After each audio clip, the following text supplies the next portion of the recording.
Thank you. I'm sorry I cannot be there in person. This is something I very much wanted to do.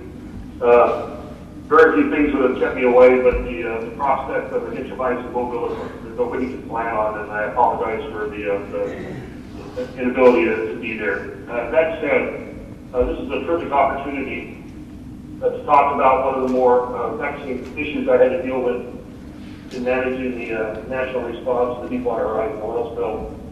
And that challenge was to try and get the best information into the hands of decision makers, including myself, the President, and members of the Cabinet, so we can carry out our duties not only under statutory and regulatory frameworks like the National Contingency Plan, but also to deal with the expectations of the public regarding the effective response of leaders and political accountability in this event.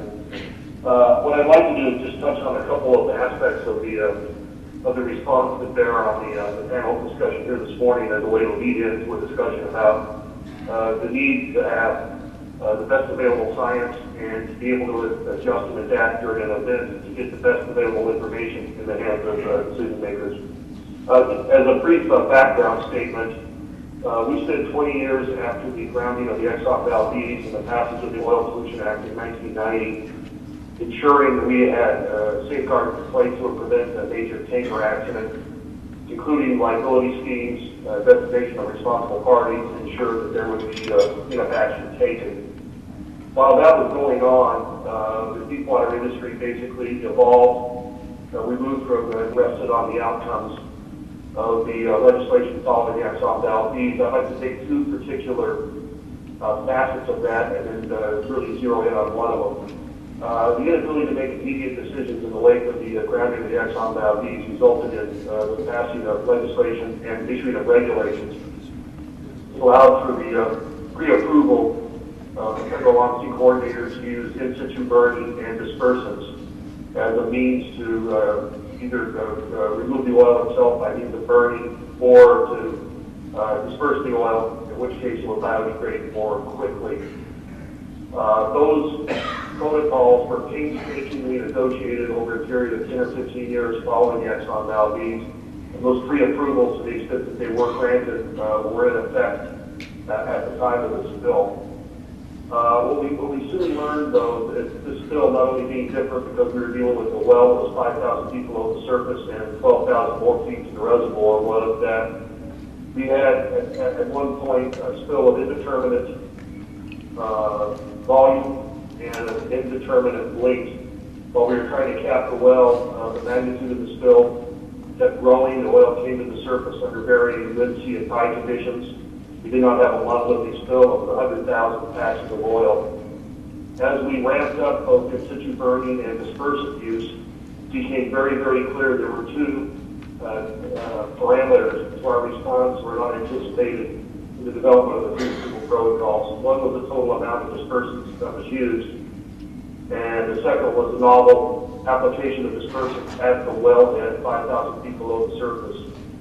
One of the reasons the decision was taken to put dispersants on the wellhead itself was the fact that the oil rising through the water column created much more energy for the mixing of the dispersants, and thereby making it more effective in trying to spray the dispersants on the oil on the surface of the water.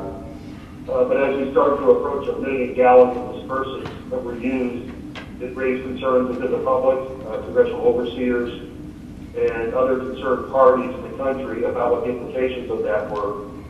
I found myself needing information regarding the fate of the oil, the understanding of the dispersants mix of oil, the character of that mixing, and the implications on the water column.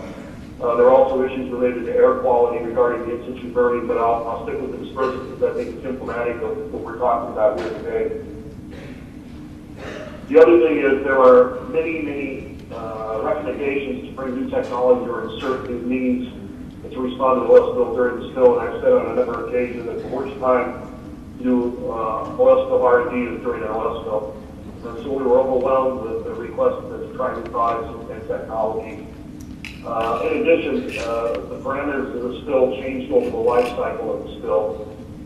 We had oil at different ages in the fate cycle in different parts of the Gulf of Mexico, requiring different means to address it, and that added a level of complexity. Throughout all of this, the standard scientific support mechanism that was offered by NOAA through scientific support coordinators was available to the Coast Guard, but the overwhelming demand for better information on how to manage this led me to do a couple of things that I think lead us into the conversation here this morning. The first was the ability to get information quickly and to get it into the hands of decision makers. And to do that, I created an interagency solutions group that was attached to the National Incident Command and represented all the major agencies in the government that had some role or authority that we needed to deal with. That became an invaluable resource to me. We actually generated the flow estimating group that was headed by Marshall McDuff. The Geological Survey came out of the work of the Interagency Solutions Group, and that was called the Flow Rate Technical Group. We also had to manage the creation of the scientific oversight body that the President directed under the Secretary of Energy to oversee the technical issues associated with capping the well down in Houston. And throughout this process, there was a continual demand for better clarity on what we knew, what were the implications of our decisions. None was more pressing than the discussion between myself and Lisa Jackson, the administrator of the EPA, regarding the use of dispersants. Throughout the life cycle of this spill response, all dispersants were used in accordance with existing doctrine and pre-approved protocols with dispersants that were on the EPA schedule of approved products.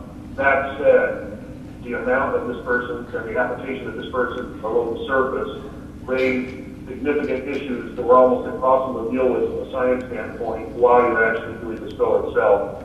As a result, I had to lean on the available technical support that I could have in government, and I want to specifically point out and thank Jim Lachenko, who was participating in the panel this morning, the head of NOAA at the time, for collaborating with me in producing the best people, the best thoughts, and the best science we could at the time to attack the problem.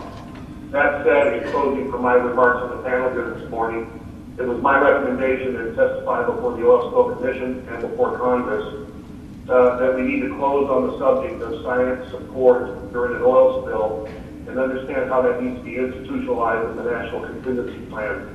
I think there are changes that need to be made regarding a way to pull in the scientific community. I think the concept of an interagency solutions group that allowed us to create the Flow Rate Technical Group is something that we need to think about in terms of doctrine and how you spell that out because that becomes an automatic part of the response in the future. And I think other independent entities such as the Scientific Support Oversight Group that's headed by Secretary Chu needs to be considered as part of an automatic organizational entity related to the National Response Team and part of the National Contingency Plan. But the real bottom line, in my view, is if we are concerned about the parameters, the pre-approval protocols, and the conditions under which we use dispersants in this case, we need to have an open discussion about that. And if we think they need to be changed or there's better science will allow us to make better decisions, we need to have an open discussion about that. But it needs to be incorporated in the future response doctrine if it's going to be effective in the course of the response. And I want to thank my fellow panel members for participating here this morning, and at the appropriate time, I would be glad to address any questions you may have for me. So thank you.